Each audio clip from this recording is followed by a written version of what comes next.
All right, check it out. Tuff Enuff in the house, and Chief, I'm calling you out.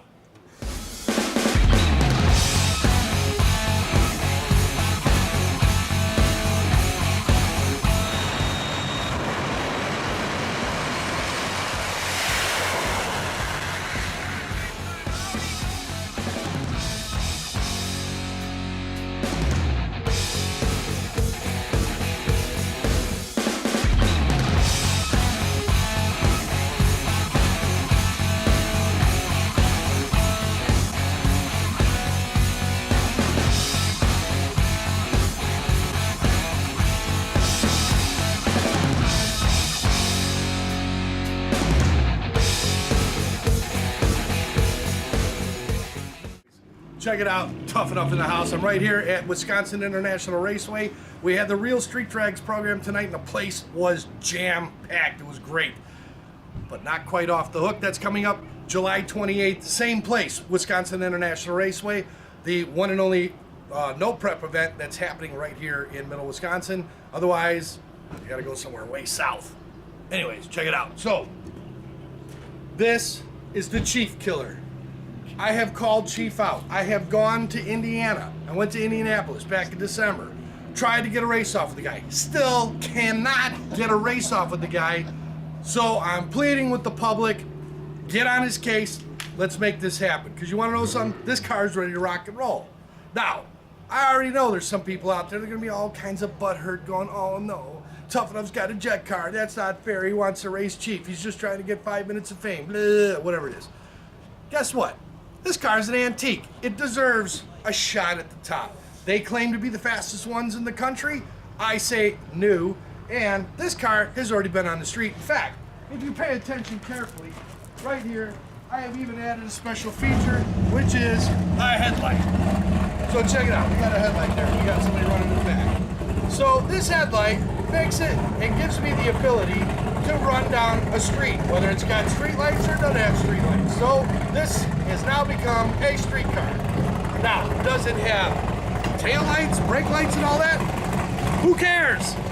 If you're racing on the street, all that matters is being there first. He can look at my parachutes later. Now, we'll give you a little history about this car.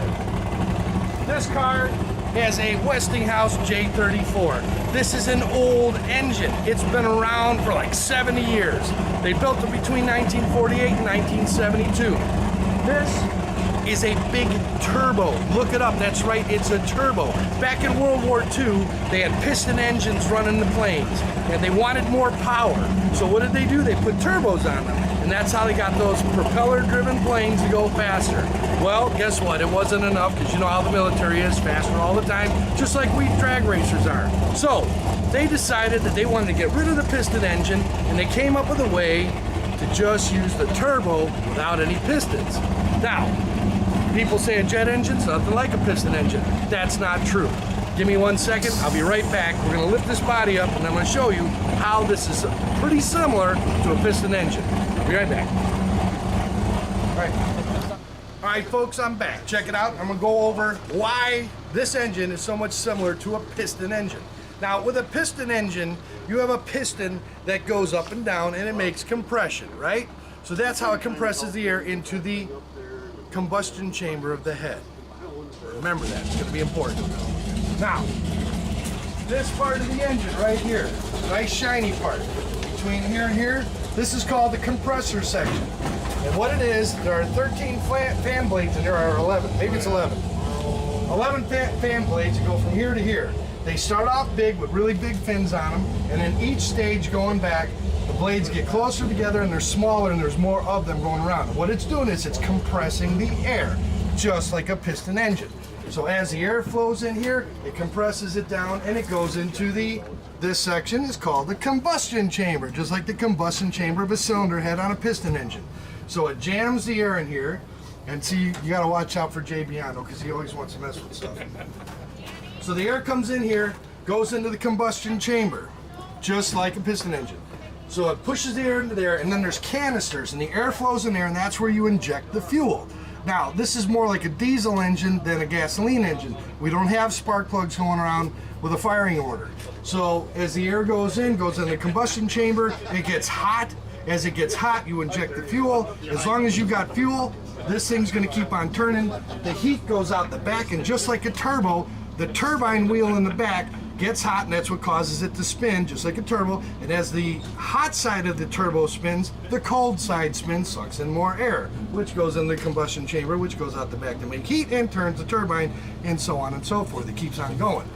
Now, how do you control all this? That's this piece of equipment right here. Get out of the way. That's this piece of equipment right here. This is called the fuel control. This fuel control was made by Holley. Yes, you heard right, Holley, the same manufacturer that makes carburetors, the racing carburetors that a lot of people use these days.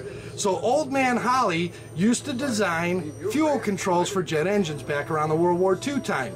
That's a lot of the technology from this went into carburetors. So this is the fuel pump, this is the fuel control. As this lever moves back and forth, that's what makes the engine go faster or slower. This fuel pump down here, this is for the afterburner. Now I'm going to talk about the afterburner right now. People are confused. What is an afterburner? Well, it does what it sounds like it does. It burns after the fact. So as the fresh air comes in through the engine, the combustion chamber only uses 15% of the air coming in the front of the engine. 85% of the air that goes through the engine is used for thrust, and it never gets used for combustion. So, since it's not being used for combustion, you've got fresh oxygen getting pulled in the front and going right out the back. Yes, it's hot, but it's still oxygen, it's still unburned. So, we're going to come back here. Now, this is where the afterburner works. So with the afterburner, and this is still a little warm because I just got back from making the pass. So if you look in there, you can see those rings. So if you see the two inner rings in the back, and then there's a third big ring in the back that's called a flame holder. And so what we do is we inject fuel into this tailpipe, and as you light it, it makes an explosion in the pipe, which gives you more thrust. And what you're doing is you're utilizing the 85% of oxygen that wasn't being burned in the combustion process with the engine. So now you're going to use all that fresh air, you're still going to make an explosion out of it, and that's why you get the big fire out the back. So, short of the afterburner, this thing works just like a piston engine, it just doesn't have pistons. That's why they use them in airplanes, because there's no parts touching each other. It just makes power, and the only thing it rides on are the little bearings for the center shaft that keeps the engine spinning, just like a turbo. This thing will spin forever. As long as you keep giving it fuel, it's going to keep turning and making power. Take all that into consideration, and then remember that this was built in 1948.